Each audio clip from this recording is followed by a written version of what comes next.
Hello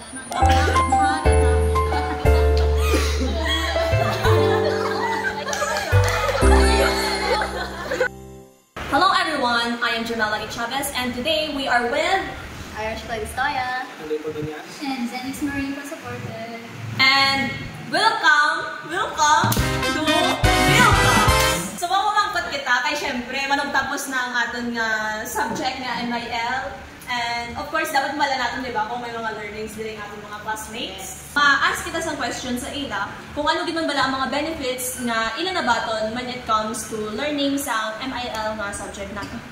Ang ako yung natunan sa MIL, naman pagka-identify mo kung fake or hindi fake news ang ginantaw mo, mo lang namambal ko, maraming salamat. Okay, so di ba, mabalatan kung ano ang fake, kundi ng real and puppet. Yes, di ba? 1 point na sir, 1 point.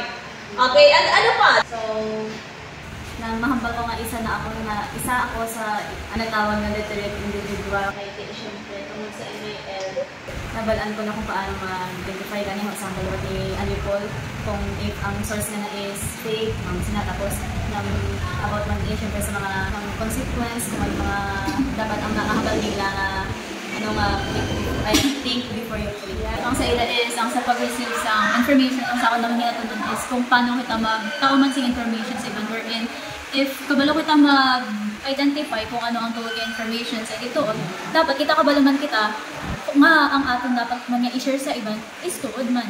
Para ang maano tagid man nga like wala kita ga-spread sing fake news man. Sa iban nga ginadalahin tapos sila sa atong mga ginano. Like, for example, babe, naghambal ka sa ila.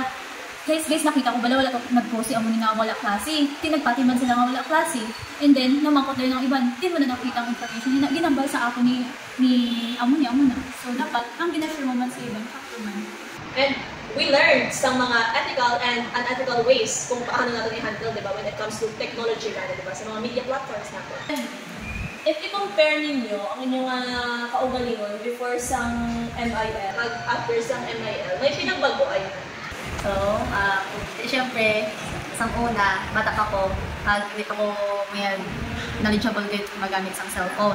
And then, nagpahimo-himo ako account sa ako ng magulang. Tapos, nang nagabot sa point nga, may nag-message ako nga ako sila ng messenger, ng number, ng email, ang mga sila. Tapos, padalaan ka sa mga sila, isa kasi napili ko nga, namin daog. Tapos, isa nga, siyempre kaya ako ilitoon, kasi siyempre bata pa, diba? Inhatag ko, so nahack nga ako ng account.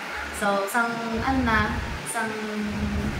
fast forward, ako, siyempre kita ko nata, sa taga-dagok ta, siyempre ako mga things na ma-learn. Tapos, asa nga nagsilihay na ko, nakalasihan na natin ng MIL, Media Information Literacy. So, i-discuss man sa ating teacher about how to be an literate individual. Dapat we should be careful about the things na ato na hinumukon nang nabinagin sa media kasi syempre na worldwide na lahat. Okay, so diba, like, before gali, doesn't mean nga media, when we talk about media, it's already like social media. But may others pa gali siyang nga types ng media, kung makita rin natin yung mga pinagkaiba, no? And makita mo na dira nga like, lain ang mga media na ginagamit sa mga ginikanan natin. Lain man yung mga media ang ginagamit natin subong. Sa unang sabi nila, radyo, patusubong cellphone sa phone. Of course, may mga gaps na ginadala yung makita mo man. And also, there are other naman yung mga individuals na kumbaga lucky enough na makagain sa mga cellphones. And mayroon naman yung hindi. Also, ato man kita how to be empathetic in situations man sa ibang nga tao. Ang mga tigulang subong, hindi na bala ma-identify doon if like, hindi sila bala aware sa mga amuni. Unlike sa ato niya aware kita sa kaya diba, i-connect na siya sa nagligad na ngayon na istorya about sa research gap yun. Ay, research! I-connect na siya sa mga digital gap na nakatawag sa atin, diba? And how about sa mga AI? So, para sa inyo, kahadlokan din na siya. yes. Nga Diba, like, kung sa palabi sa MIL, may pasa kita mga masili. So, ang iban, research na sila sa AI, tapos AI na galing ka doon kakalain lang pala sa iban ng mga students nga sa dayan nagpakabugay sila, tapos sila pa-search na sa AI. So, gakatang po na niya ato, potential ba lang, gakatang po na ang nagaling kang hello, Fergie. So, hapa ni Fergie ito, ang mga AI ko, no, daw ginahimok nila yan, mga tao, daw ginahimok nila yung mga estudyante nga maging tamad. And reliant na gid no, mga dependent na subong yung mga tao when it comes to AI. Isa may ako mga kanya ginagawa ka mag-post lang, mga tanong yung ginagawa. Like, kasi mabing relationship sa friends mo, sa amiga mo, sa family.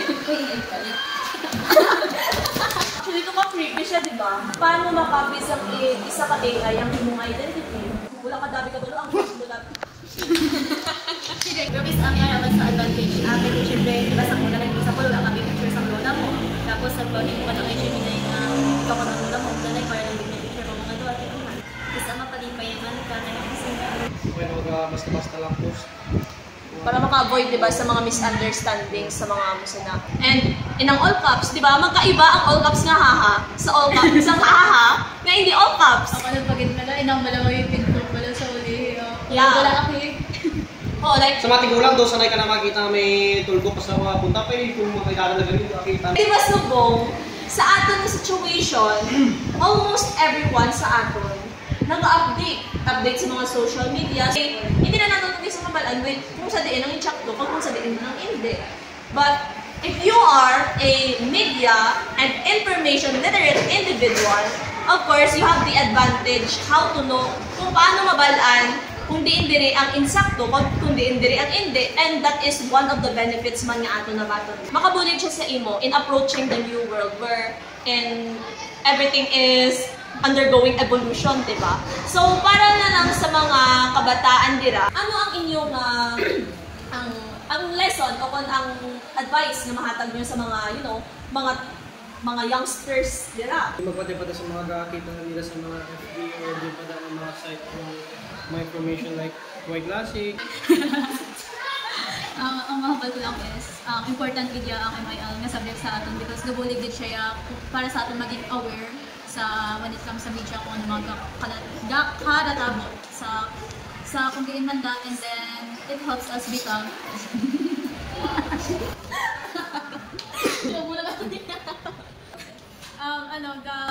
buligid siya sa atin kung paano kita maging isa ka-literate nga person when it comes sa media and So, thank you for that wonderful question. so, syempre sa mga kabataan Anong ulam? hindi ako Sa mga kabataan huwag niyong gayahin si Mahan Irish dahil siya ay na-scam. Lahat. So, sa mga kabataan especially sa mga, syempre sa mga henerasyon, more taki-taki na. So, ang mahaba ko lang sa inyo is na hindi talang bagay dapat mo i-expose sa media, like for example, your personal information, kaya syempre may posibilidad nga is ikaw ma-hack mo account or ma-scam ka, like ang masina kaya syempre as ng victim. Ang mahaba ko lang sa inyo is click. So, think before you click. Click after you think. Hindi, click after you think. Before you think. Sorry guys. And that is all. Again, goodbye. My name is Jamala Chavez. I'm Claristoya. Ayan! that is very important. And welcome. I mean, goodbye.